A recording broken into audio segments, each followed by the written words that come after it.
Friends, it's Jasmine. I hope you all are doing well. Today I am going to be talking to you about something called abyss walking. Okay, abyss walking.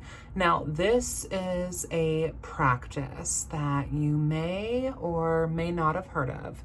Abyss walking primarily is essentially a guided meditation / divination that is an active form of prayer.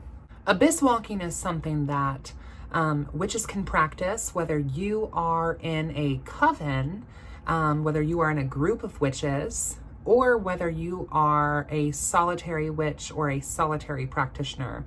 Now, I will say that kind of more traditionally with abyss walking, it is done in groups with this idea that there is safety in numbers. Okay, but if you do not have access to a group, you could also use a group of friends that you really trust that are also open to this sort of experience. Abyss walking is something that should be treated sacredly and held with high reverence.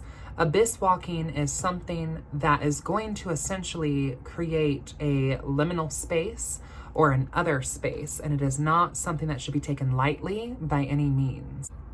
So abyss walking is exactly kind of what it sounds like. It is walking into and through this abyss. And the abyss is a liminal space. It is a space between this realm and the other realm. Abyss walking is a way to sort of create this liminal space. So regardless of time of year, you can create this liminal space for you to walk through. And by abyss walking, you are going to be encountering many things in the abyss. And a lot of those things are going to come right from within here, okay? So you might hear voices or see apparitions or spirits. You might see ancestors or deities. You might also encounter demons or jinn or angels. The abyss is a reflection of our own internal shadowscape that essentially manifests itself into the physical through ritualistic practice. You will also encounter spirits of the land that you are abyss walking on, as we are essentially using animistic practices and kind of this time magic of, freezing the landscape astrally in order to project ourselves through it. So that is kind of what abyss walking is. The purpose of abyss walking is for you to be able to connect further and deeper with the astral realm, and also to potentially receive guidance or messages on your abyss journey. Or I guess I should say on your journey through the abyss. Now, some people have had negative experiences while abyss walking, and that is because you are opening yourself up in this liminal space for spirits and essentially anything and everything to come through. And I think that many people who do not walk or follow or subscribe to a left-hand path would kind of shun this sort of practice, because there is this kind of belief that we should not allow anything and everything to come through. And while I agree with that, abyss walking is a way to create sort of this barrier for us to have this wild experience without bars or chambers to kind of prevent less favorable outcomes. The things that you're going to need for your abysmal walk is essentially a mere candle. This is all you're really going to need, is just a candle. Okay, I have a chime candle here. I would recommend using a chime because they're relatively small and they can burn out in 30 minutes to 2 hours or so, sometimes even 4 hours. But a chime candle is really all you're going to need besides your own innate magic and intention. Now, traditionally, like I said, this is practiced in groups. And the reason for that, like I said earlier, is that there is this sort of safety in numbers and this connection in numbers. And that sort of connection can be found not only through the bonds of the coven or the bonds of the people, but also you essentially are going to use what's called witch cords or witches cords, which are sort of like braided belts. And each witch is going to have that belt not tied around their waist, but tied around their wrist. Okay, so it's tied around their wrist, and then it is going to be tied to the next witch's wrist. So you're essentially going to have kind of like a mini assembly line of witches who are all kind of tied together by this witch's cord. And the witch's cord is made in reverence and honor of that witch, with colors that represent that witch or that witch's coven. And there might be charms also that kind of signify accomplishments that that witch has made in the coven, or that witch has made within their own practice. Okay, each witch's cord is going to be different, and I can talk about witch's cord in a later video. But everybody's candles, okay, are going to be placed on the altar ritualistically to be blessed and to be cleansed and to be consecrated. Okay, our 3 C's: keep it clean, keep it cleansed, keep it consecrated. So each witch's candle will be put on the ritual table for the following. And the candle essentially is going to serve as your connection to the physical realm. So this candle that you take on your abyss walk is going to serve as your connection to the physical world and the physical realm. So you're going to use this candle along with your witch's cord on this abysmal walk. This is definitely something, like I said, should be practiced, you know, traditionally more so in a group, but there's really no rules or bars like preventing you from doing this as a solitary. I would tell you, if you are going to do this as a solitary practitioner, you do want to practice a little bit more caution, since you're going to be doing this by yourself. And, you know, this is more of a traditional group work activity.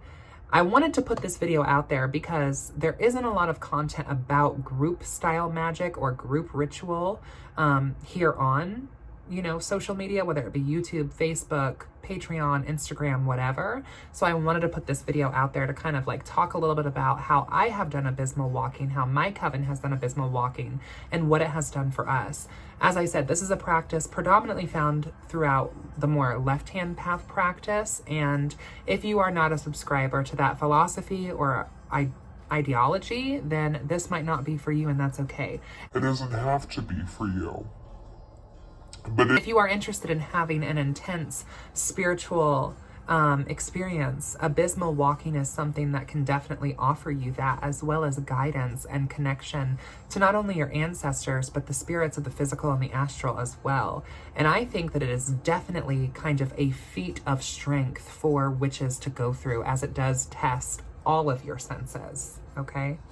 So once your candle is ritualistically blessed and consecrated, what you are going to do, assuming that you are in a group, is that you are going to take the witch's cord, tie it around your wrist, and tie yourself to your other witches or the other people doing this right along with you. So that way everyone is connected. Everyone is tied together in the physical, okay? So there will be nobody getting lost, and you will have someone who is the driver, aka the person in the front, and you will have someone who is kind of like the caboose or the person in the back.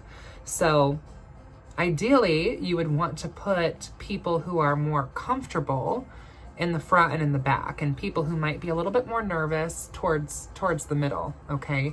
Now, the spirits, while you are abysmal walking, are naturally going to pay attention to the order of people, okay? So just know that.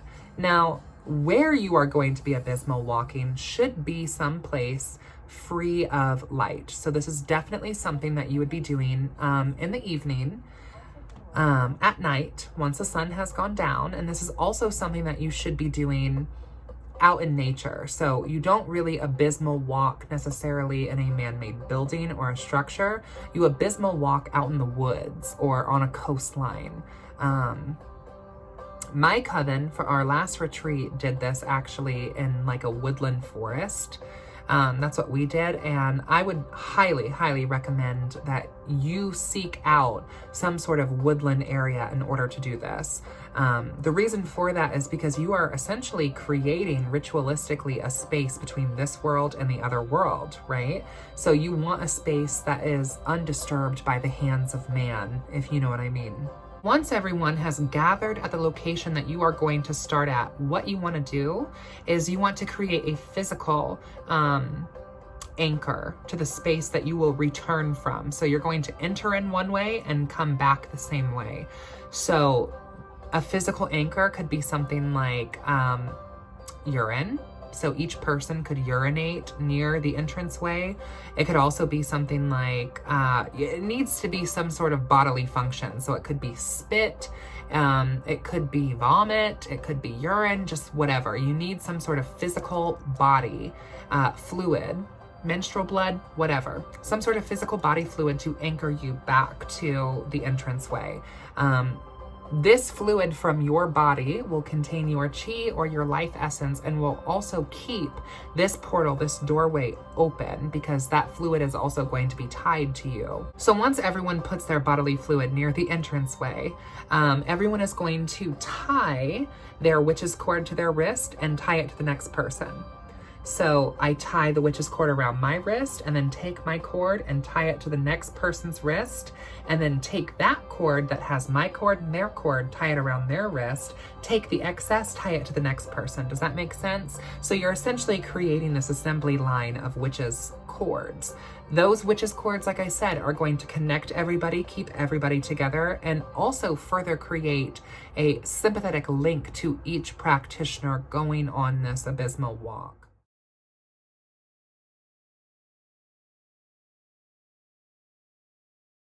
Once you are ready to enter the abysmal walk, everyone is going to take their candle and light their candle. And there is an incantation here that I have for you that you will say over this candle. Abyss, abyss, abyss. Abyss, abyss, abyss. Abyss, abyss, abyss. I stand before this world and the other world. I willfully invoke the abyss to open. Open the abyss, open the abyss. The primordial abyss where all things wax and all things wane. We open the doors to walk into and through. Old gods and eldritch, old gods and eldritch, old gods and eldritch. Open this pathway, let us walk through, into the abyss, into the abyss, into the abyss. Abyss, abyss, abyss. While this candle is lit. After the incantation, you then proceed to Open the doorway and enter into the abyss. okay? Then you're going to walk slowly, and preferably everyone should be mute, okay? So the quieter the group is, the more connected they are going to be with the astral. And like I said, you might see spirits or smell spirits or hear spirits. Your clairaudient, clairsentient, clairvoyant, claircognizant gifts are going to pick up on what is in the abyss. And each person also in the assembly line could very well have a radically different experience. Some people are going to feel very afraid. Some people are going to feel very empowered. Some people are going to feel kind of indifferent or lackluster. There really isn't a surefire, 100% absolute, across the board standard here with abyss walking. So you do have to kind of take this for your own mileage and practice this kind of at your own risk, so to speak. Your candle should remain lit the entire time that you are abysmal walking. This candle that you lit at the entranceway and that you left your bodily fluids at the entranceway, this flame from this candle ties you to that location, ties your spirit to that location, so that you don't get lost in the astral, or that nothing can necessarily directly harm your physical or astral vessel, okay, while you are traveling. If your candle goes out at any point in time, and I think this is the main reason why this is practiced in groups, is if your candle goes out, the other witches who you are linked to will relight your candle. Okay? Now, if the candle goes out, the entire group needs to stop. So movement needs to stop. Otherwise, the idea is that the group does not stop. You don't stop and sit and take a gander and look over at the countryside or the river or the lakes or the streams or whatever. You slowly keep moving. But if a candle goes out, you stop immediately and you relight the candle as quickly as possible. So if I was in an abysmal walk and my candle went out, my coven sisters would relight my candle. So that way I would take a little bit of their flame to tether me back to the entranceway of the portal to the abyss that we created. If your candle goes out, that is seen a bit as a negative omen, or that there could be something in the abyss that is trying to really get your attention for malevolent or benevolent purposes. So you definitely should pay attention to that. After you come back from your abysmal walk, you then say the incantation again, but you say the incantation oculum. So what oculum means is backwards. So it's once again kind of this Akashic time magic where you're saying the incantation backwards to essentially reverse what you spoke into the physical. So that way you're completely closing the gateways, you're completely closing the portals. I am going to give you the incantation here. So you can use this abysmal walking and this incantation at your own discretion. I do recommend that you practice it within a group. Like I said, my coven did this at our last retreat, and I definitely think this is something that we will continue to do, as it was very fruitful and beneficial for us. But I will link you down below, all of my links as usual, and I will be giving you this abysmal incantation for you to speak over the candle before you enter the abyss. And then you also want to say it backwards when you leave the abyss. Abyss, abyss, abyss. Abyss, abyss, abyss. Abyss, abyss, abyss. Abyss the into, abyss the into. The into walk us, let us and way. Path this of open. Eldritch. Gods old, eldritch, gods old, eldritch, gods old, through and into walk, to doors the open we wane, and wax things all wear, abyss primordial the, abyss the open, abyss the open, abyss the open, open to the abyss, the invoke I willfully, world other the and world this before I stand.